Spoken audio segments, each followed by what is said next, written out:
ఓం శ్రీ గురుభ్యో నమః. హరి ఓం. సహనావవతు సహనౌ భునక్తు సహ వీర్యంకరవావహై తేజస్వినావధీతమస్తు మా విద్విషావహై.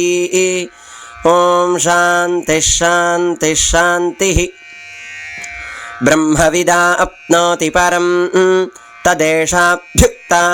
సత్యం జ్ఞానమనంతం బ్రహ్మ यो वेद निहितं गुहायां परमे व्योमन् सोऽश्नुते सर्वान् कामान् सः ब्रह्मणा विपश्चितेति तस्माद्वायेतस्मादात्मन आकाशः सम्भूतः आकाशाद्वायुः वायोरग्निः अग्नेरापः अद्भ्यः पृथिवी पृथिव्या ओषधयः ओषधीभ्योऽन्नम् अन्नात् पुरुषः स वायेष पुरुषोऽन्नरसमयः तस्येदमेव शिरः अयं दक्षिणः पक्षः अयमुत्तरः पक्षः अयमात्मा इदं पुच्छं प्रतिष्ठा तदप्येष श्लोको भवति अन्नाद्वै प्रजाः प्रजायन्ते याः काश्च पृथिवीगुश्रुताः अथो अन्नेनैव जीवन्ति अथैनदपि यन्त्यन्ततः अन्नगुं हि भूतानां ज्येष्ठं तस्मात् सर्वौषधमुच्यते सर्वं वै तेन्नमाप्नुवन्ति येन्नं ब्रह्मोपासते अन्नगुं हि भूतानां ज्येष्ठं तस्मात् सर्वौषधमुच्यते अन्नात् भूतानि जायन्ते जातान्यन्नेन वर्धन्ते अद्यतेत्ति च भूतानि तस्मादन्नं तदुच्यत इति तस्माद्वाये तस्मादन्नरसमयात् अन्योन्तर आत्मा प्राणमयः तेनैष पूर्णः स वा एष पुरुषविधजेव तस्य पुरुषविधताम् अन्वयं पुरुषविधः तस्य प्राण एव शिरः व्यानो दक्षिणः पक्षः अपान उत्तरः पक्षः आकाश आत्मा पृथिवी पुच्छं प्रतिष्ठा तदप्येष श्लोको भवति प्राणं देवा अनुप्राणन्ति मनुष्याः पशवश्च ये प्राणो हि भूतानामायुः तस्मात् सर्वायुषमुच्यते सर्वमेव त आयुर्यन्ति ये प्राणं ब्रह्मोपासते प्राणो हि भूतानामायुः तस्मात् सर्वायुषमुच्यत इति तस्यैष एव शारीर आत्मा यः पूर्वस्य तस्माद्वाये तस्मात् प्राणमयात् अन्योन्तर आत्मा मनोमयः तेनैष पूर्णः स वा एष पुरुषविधजेव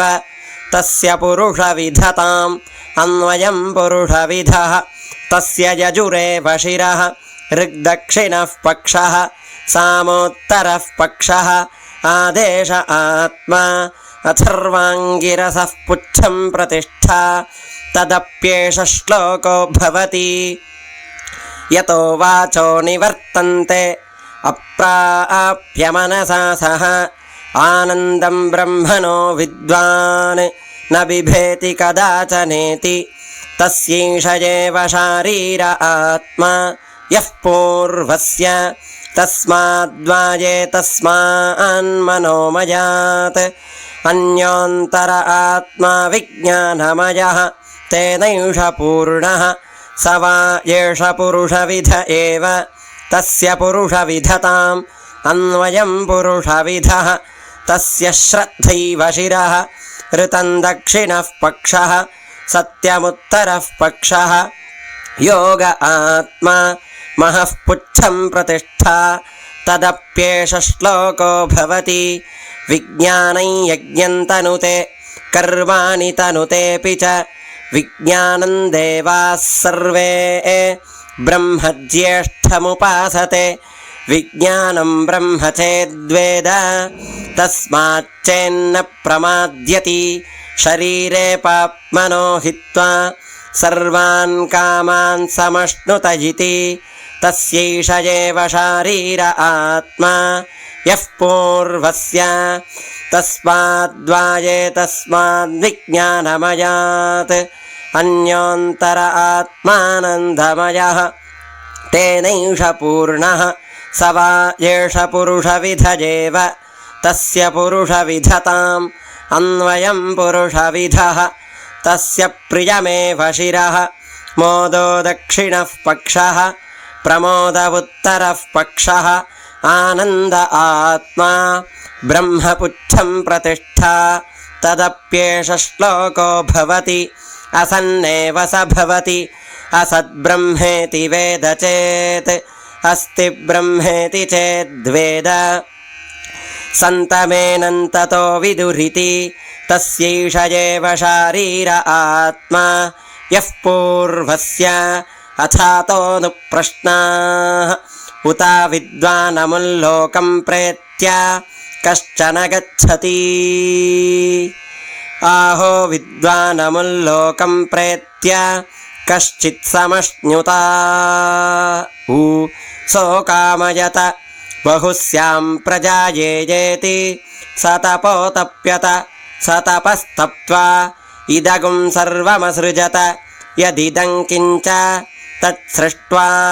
तदेवानुप्राविशत् तदनुप्रविश्य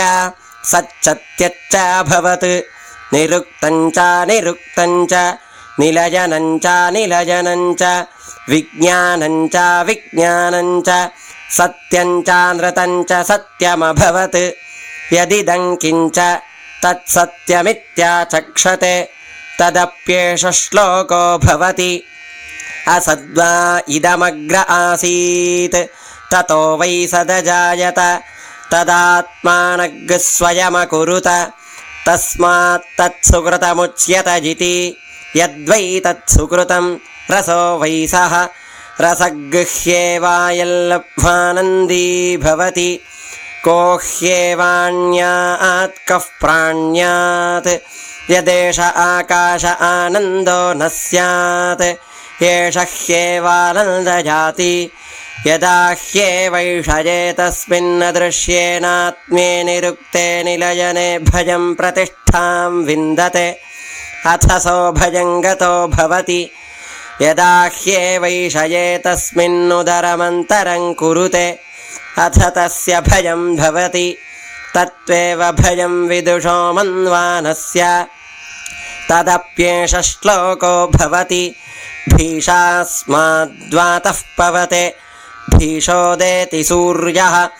भीषास्मादग्निश्चेन्द्रश्च मृत्युर्धावति पञ्चमजिति सैषानन्दस्य मीमागुंसा भवति युवा स्यात् साधु युवाध्यायकः आशिष्ठो दृढिष्ठो बलिष्ठः तस्येयं पृथिवी सर्वा वित्तस्य पूर्णा स्यात् स एको मानुष आनन्दः ते ये शतं मानुषा आनन्दाः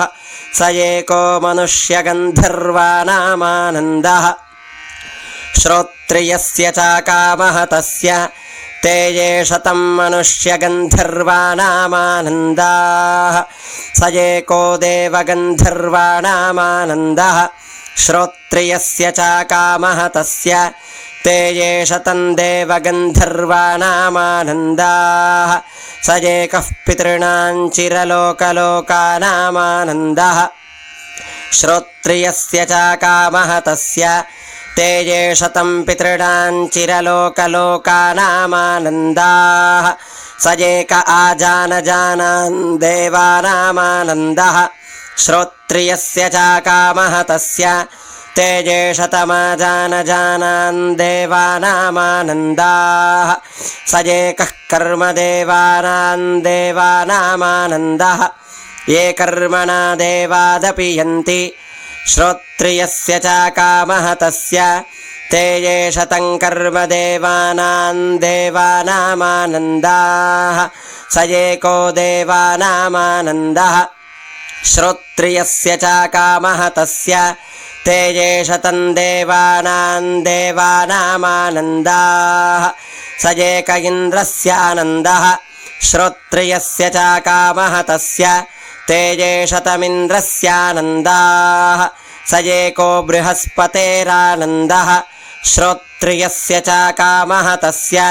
तेजेशतं बृहस्पतेरानन्दाः